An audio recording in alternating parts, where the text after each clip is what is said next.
Selamat siang Bapak Ibu Saudara sekalian, jumpa lagi dalam renungan firman Tuhan di siang hari ini. Untuk itu mari kita mulai dengan doa.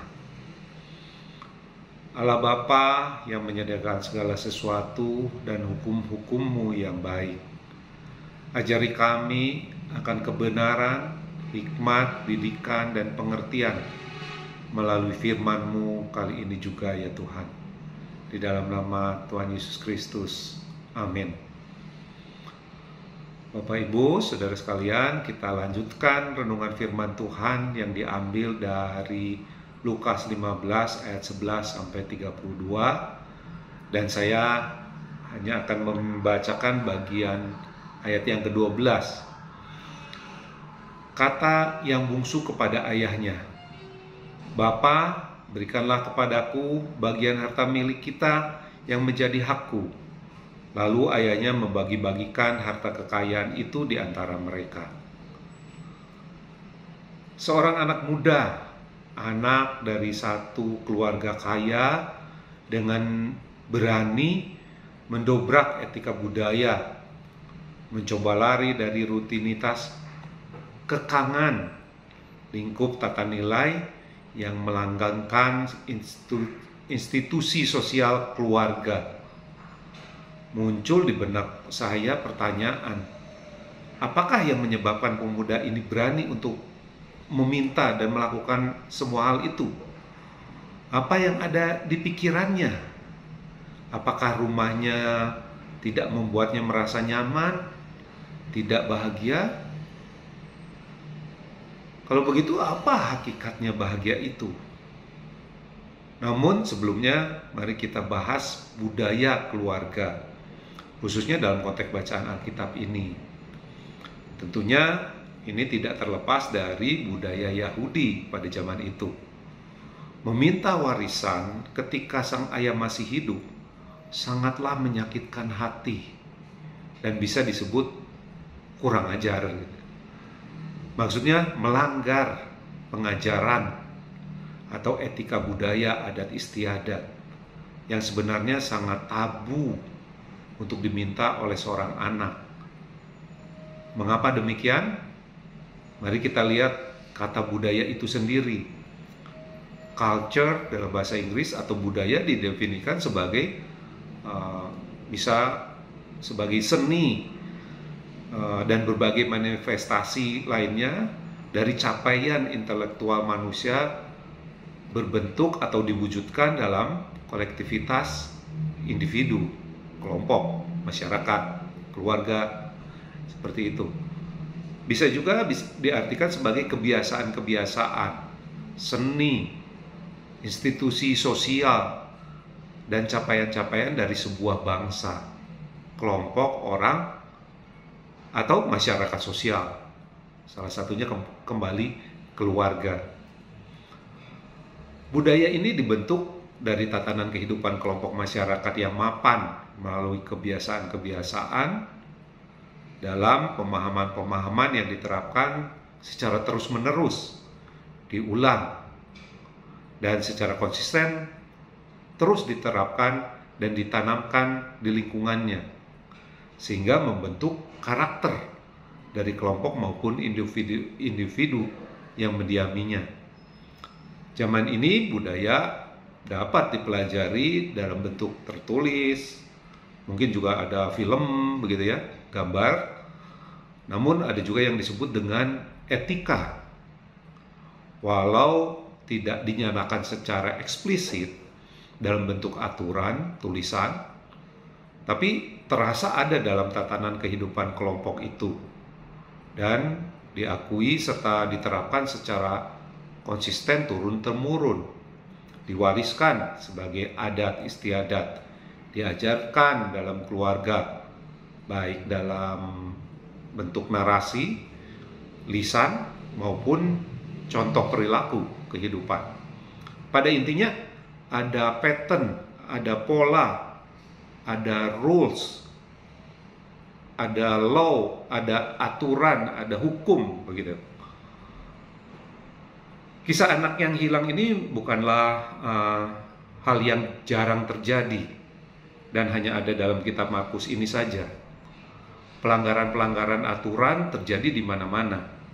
Bahkan dalam kitab Alkitab di Perjanjian Lama, kitab Kejadian pasal 2 dan 3 dinyatakan sebagai kejatuhan manusia dalam dosa. Manusia yang sempurna diciptakan dan ditempatkan dalam lingkungan yang sangat ideal, itu pun ternyata tergoda untuk break out the rules, melanggar aturan, perintah Allah. Walau hanya satu peraturan larangan yang ada yang diminta oleh Allah, manusia mau dan bersedia untuk melanggarnya. Alasannya karena godaan dari pihak yang lain. Itulah manusia, itulah kita. Di dalam bagian-bagian Alkitab yang lain pun hal ini banyak terjadi, bahkan di antara para nabi maupun rasul. Setiap nabi yang ada dalam Alkitab, semuanya setidaknya pernah melakukan suatu pelanggaran atau kesalahan, bahkan dosa. Melanggar aturan dari Allah atau juga aturan yang dibuat oleh manusia itu sendiri. Dosa bisa terlihat, tapi juga bisa dirasa. Mungkin bentuknya tidak kasat mata, seperti misalnya menghakimi orang lain atau menganggap diri paling benar. Secara kasat bahasa di dalam Alkitab ada disebutkan Kain membunuh Habel. Orang-orang di zaman Nuh, Abraham yang mengambil Hagar agar memperoleh keturunan, padahal Allah menjanjikan keturunan dari istrinya yang sah, tentunya Sarah. Yakub mencuri hak kesulungan dari Esau. Musa meragukan kemampuan kepemimpinan Allah dan kurang sabar menghadapi bangsa Israel. Daud mengambil istri prajuritnya sendiri, Batsheba, dan masih banyak yang lain. Kita secara pribadi, Anda dan saya sendiri, tidak bisa memungkiri, cenderung untuk mau melanggar aturan yang ada. Entah itu aturan sederhana di rumah tangga kita, aturan masyarakat, aturan pemerintah, aturan agama, atau apapun itu. Sebelumnya harus disadari aturan-aturan dan etika yang ada, yang dibentuk dalam masyarakat itu, atau diperintahkan untuk ditaati dari pemerintah misalnya, adalah semata-mata untuk kebaikan kita sendiri juga, bukan? Tapi mengapa kita mau dan cenderung secara sadar bahkan melanggar? Itulah nature, alamiahnya manusia menjadi pemberontak.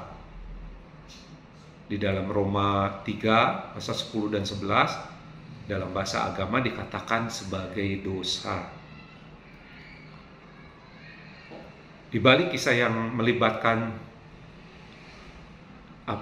jiwa, hati, perasaan pemerannya, intrik dan konflik yang melatar belakangi frame-frame kehidupan dalam kisah anak yang hilang ini, di sana memang ada uang, harta, kedudukan, harga diri, status sosial, juga ada tadi budaya, hukum, namun juga ada lingkungan, pergaulan, perasaan.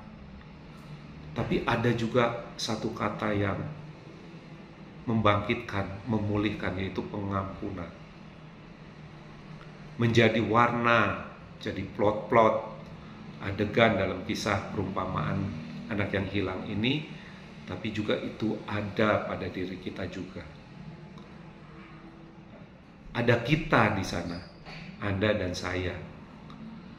Mari Bapak Ibu Saudara, kita renungkan dan kemudian munculkan pertanyaan, apa yang harus kita lakukan?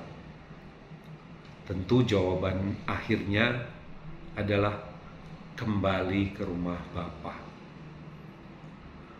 Sampai jumpa pada pertemuan berikutnya. Tuhan Yesus memberkati saudara-saudara. Amin.